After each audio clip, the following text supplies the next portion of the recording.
उनको पता है कुछ भी करते रहो।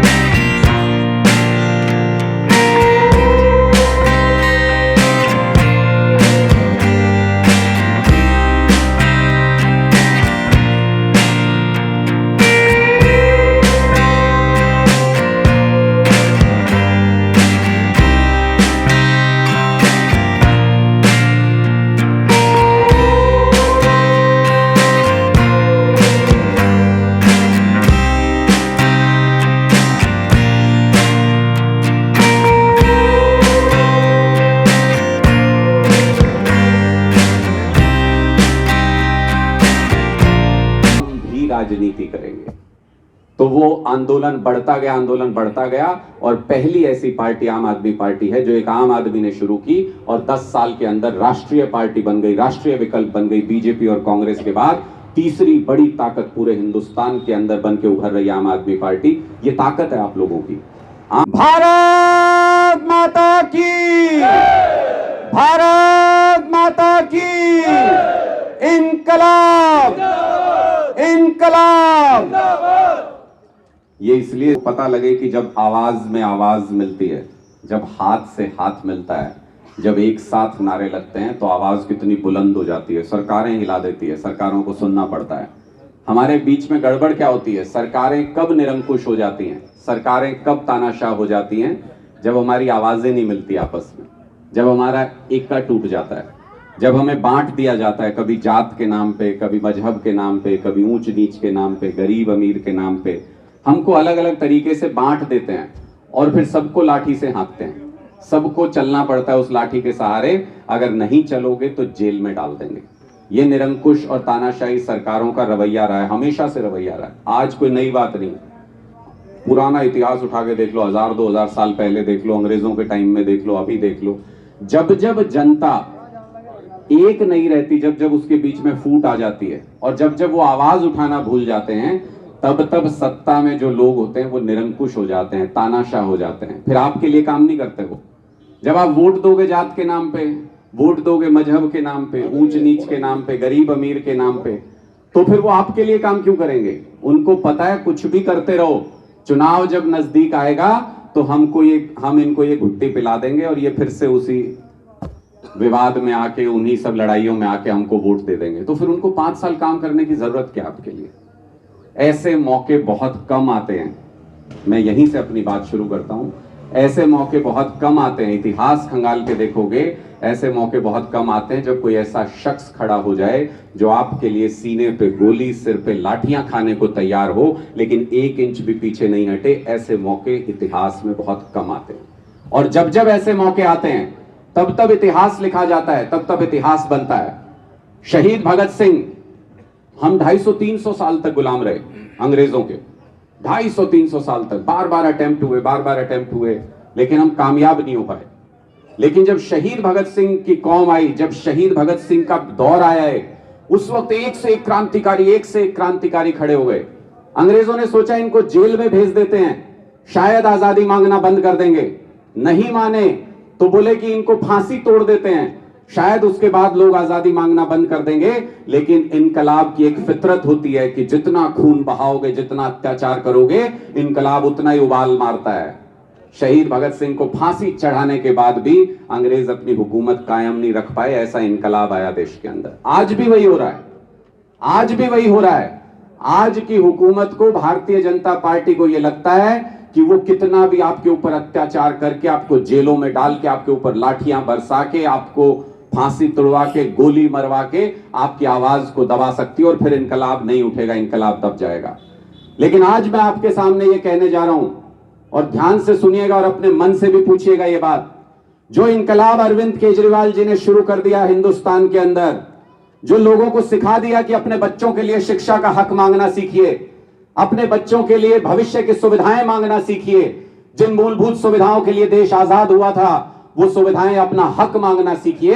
ये इनकलाब जो अरविंद केजरीवाल जी ने शुरू कर दिया, दुनिया की कितनी भी ताकत लग जाए, कोई भी ताकत लग जाए, ये इनकलाब रुक नहीं सकता। हरियाणा में भी सरकार आएगी, देश में भी सरकार आएगी। तो इस इनकलाब के साथ जुड़ने वाले साथी स्वतंत्रता सेनानी कहलाएंगे। आजादी के वक्त भी ऐसा ही था, 2 धड़े होते थे। कुछ साथी थे जो आजादी के लिए लड़े, कुछ साथी थे जो अंग्रेजों के साथ भी थे, गद्दार थे देश के। दो तरह के लोग थे। आज जो स्वतंत्रता सेनानी थे, उनके परिवार के लोग सीना चौड़ा करके ये कहते हैं कि हमारे परिवारों की बदौलत आजादी मिली है, हमारे परिवार के लोग स्वतंत्रता सेनानी थे, गर्व से कहते हैं हर जगह पे जाके। और जो गद्दार थे, जो देश की बुराई चाहते थे, आज वो मुंह छुपाते फिरते हैं, किसी न किसी बहाने से ये बताने से डरते हैं कि हमारे राजनीतिक माई बाप कौन थे उस टाइम पे जब आजादी का आंदोलन चल रहा था। हम जिनको नेता अपनी पार्टी का, अपने लोगों का बताते हैं, वो उस आजादी के आंदोलन में कितना शामिल थे। इसी से पता चलता है विचारधारा का अंतर। और आज के दिन में जो लड़ाई है, वो सीधे सीधे भारतीय जनता पार्टी और आम आदमी पार्टी के बीच में आके टिक गई है पूरे हिंदुस्तान के अंदर। ऐसा पहले कभी नहीं हुआ कि 10 साल के अंदर कोई पार्टी नए सिरे से एक पार्टी बनी और नेशनल पार्टी बन गई 10 साल के अंदर। ऐसा हिंदुस्तान के इतिहास में कभी नहीं हुआ। बहुत सारे लोग आपको बरगलाने की कोशिश करेंगे, कहेंगे जी एनसीपी बन गई थी, तृणमूल कांग्रेस बन गई थी, फला पार्टी बन गई थी, ये बन गई थी। मैं आपको समझाता हूं ये क्या थी एनसीपी। एनसीपी वो पार्टी थी जो किसी पार्टी से टूट के कोई नेता अलग हुआ, अपने साथ बहुत से नेताओं को लेकर अलग हुआ, कंडीशन पूरी करते थे तो नेशनल पार्टी बन गए।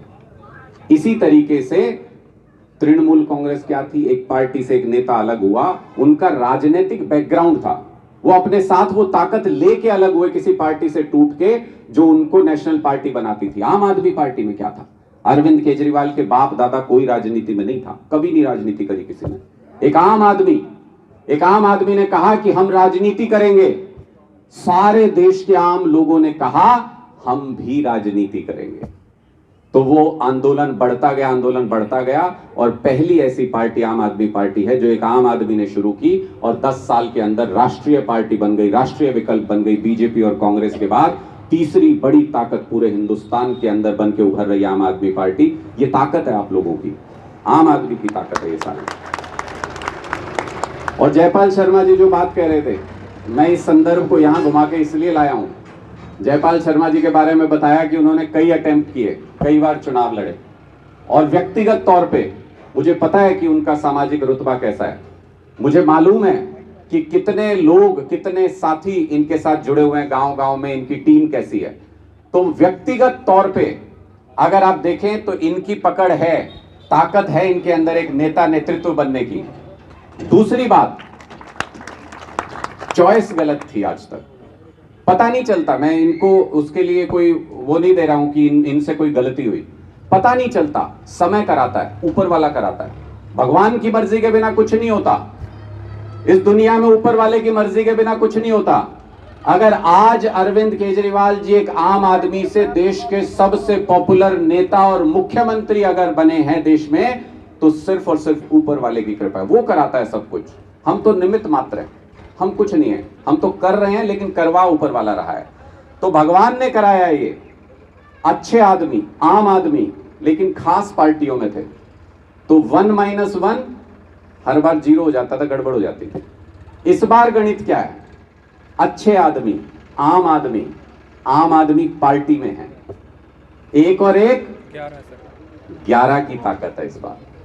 तो इसलिए जो जयपाल शर्मा जी ने तो 2-3 बातें कही, मैं मुस्कुरा रहा था पीछे, बोले भाई मुझे बोलना नहीं आता।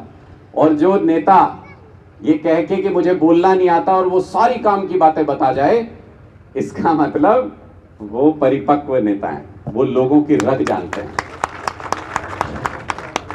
और जिसके अंदर अहंकार नहीं हो, जिसने अपने मुंह से ये पंक्ति बोलनी सीख ली कि मैं अपने लिए लड़ाई नहीं लड़ रहा हूं, जिसने अपने मुंह से अहंकार त्याग के ये कह दिया कि टिकट मुझे मिले या किसी और को मिले, पार्टी के लिए उतनी ही मेहनत करूंगा, तो ये पहली निशानी होती है कि अब आप जीतने के लिए तैयार हो, बड़ी लड़ाई जीतने के लिए तैयार हो। अहंकार छोड़ना पड़ता है, अहंकार नहीं टिकता किसी का भी, रावण का नहीं टिका। आजकल एक और बड़े नेता हैं, उसी लेवल का अहंकार उनके अंदर भी आया हुआ है। उनको लगता है कि हमारे सिवा कोई टिकेगा नहीं, दुनिया में कोई बना ही नहीं ऐसा नेता जैसा मैं हूं। उनको लगता है कि मैं अब अगर सत्ता में आ गया हूं तो मैं कभी सत्ता से जाऊंगा ही नहीं, मैंने अपने नाम लिखवा लिया ये गद्दी। लेकिन मैंने तो बहुत राजनीति कवर की है, बहुत नजदीक से देखा है पत्रकार के रूप में।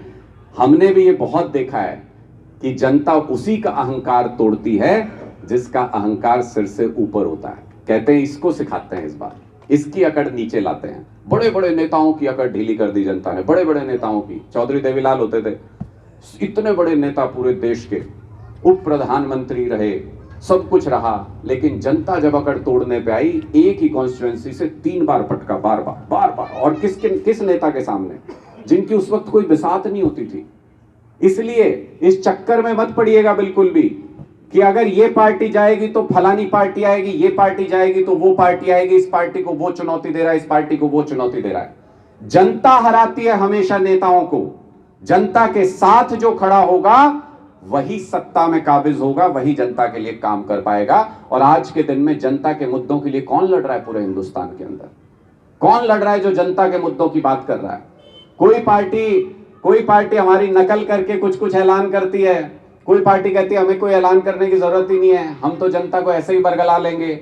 लेकिन एक पार्टी जो सिर्फ और सिर्फ जनता के मुद्दों पे वोट मांगती है, मैं तो दाद देता हूं इस चीज के लिए अरविंद केजरीवाल जी की, पूरे हिंदुस्तान में कोई ऐसा दूसरा नेता नहीं जो सीधा ठोक के ये कह सके कि अगर मैंने 5 साल में काम किया हो तो मुझे वोट देना, वरना मुझे वोट मत देना। किसी से भी कहलवा लो, छुट्टी देता हूं। अगर हो हिम्मत तो खट्टर साहब आपके सामने आके जब चुनाव प्रचार करें तो भारतीय जनता पार्टी के नेता, कांग्रेस के नेता आपके सामने आके यही लाइन दोहरा दें कि अगर हमने अपने समय में काम किया हो तो वोट देना, वरना वोट मत देना। एक भी कॉन्स्टिट्यूएंसी में जमानत नहीं बचा पाएंगी दोनों पार्टियां, एक भी कॉन्स्टिट्यूएंसी में। इसीलिए ये दूसरे मुद्दों पे वोट मांगते हैं। कोई आपके बीच में आके ये कहेगा मैं आपकी जात का हूं, वोट दे देना, काम की बात नहीं करेंगे। कोई आपके बीच में कहेगा धर्म संकट में पड़ गया भाई, इतना शाश्वत धर्म हमारा, सदियों से चला आ रहा धर्म हमारा, आज तक संकट में नहीं पड़ा, लेकिन आज जब उसके तथाकथित रखवाले अपने आप को जो बताते हैं, जब वो सत्ता में जब से आए हैं तब से हमारा धर्म संकट में पड़ गया लगातार। तो ये ढकोसले हैं सारे के सारे, ये आप लोगों को गुमराह करने के तरीके हैं। जिस दिन जनता ये सीख जाएगी कि इन आईनों के पीछे नहीं छुपना, सीधे अपना चेहरा दिखाओ, ये बताओ कि हमारे लिए क्या करोगे, उस दिन आपका राज आ जाएगा, उस दिन आपके लिए काम होना शुरू हो जाएगा। और अब मैं काम की बात पे आता हूं। काम क्या करती है आम आदमी पार्टी? किस लिए इनके पेट में दर्द होता है? क्या जरूरत है भाई? इतने मंत्री हैं पूरे देश में, इतनी सरकारें चल रही हैं, क्या जरूरत है? कभी सत्येंद्र जैन को अंदर डाल देते हैं, कभी मनीष सिसोदिया जी को अंदर डाल देते हैं। 163-164 विधायक और नेताओं के खिलाफ आम आदमी पार्टी के इन्होंने कुछ मामले, कुछ भी बता के मामले दर्ज कर दिए, 163-164 नेताओं के। और उनमें से गर्व के साथ कहता हूं कि 143 विधायक और नेता बाइज्जत बरी होके आए हैं कोर्ट से, बाइज्जत बरी होके आए हैं। और बाकी केस भी कोर्ट में चल रहे हैं, वहां से भी बाइज्जत बरी होके आएंगे। लेकिन तब तक ये क्या करते हैं? तब तक ये कहते हैं मनीष सिसोदिया जी ने 10,000 करोड़ का घोटाला कर दिया, 10,000 करोड़ का। 10,000 करोड़ पता भी नहीं इनको कितने हैं। इनमें से आधे से ज्यादा नेता ऐसे बैठे हैं इनकी पार्टी में, अगर गिनने लगा दो तो 10,000 नहीं गिन सकते, 10,000 करोड़ तो छोड़ दो। आधे से ज्यादा नेता ऐसे हैं। पॉलिसी बनाते हैं आप सब के लिए। अरविंद केजरीवाल जी अभी आज हाल फिलहाल वही मुद्दा उठा रहे हैं और वही बोल रहे हैं। ऐसे व्यक्ति के हाथ में आपने अपनी कमान दे दी जो सिस्टम को नहीं समझता, जो चीजों को नहीं समझता, जो किसी कागज को, किसी अर्थव्यवस्था को, किसी गहराई को समझ नहीं सकता। मतलब आपने अपनी गाड़ी ऐसे ड्राइवर को चलाने के लिए दे दी जिसको ट्रैफिक नियम ही नहीं पता, जिसको गाड़ी चलानी नहीं आती, रेस गियर के बारे में पता नहीं है। तो फिर क्या होगा? एक्सीडेंट।